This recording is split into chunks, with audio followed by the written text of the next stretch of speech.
Guys, good morning. Ayan na naman siya. Bibili daw siya ng lipstick. Ano ba yan? Patingin. Ano to?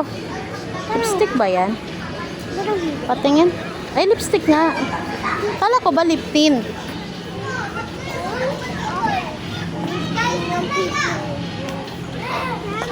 Nagkaanak ka ng masyadong mana sa adik sa lipstick, guys. Eto na, ano to? Ano ba yan? Ha? Wala kasing alam si mami sa mga ganyan eh. Oo, hindi si mami ano yan. Kasi nga, di naman si mami nagli-lipstick.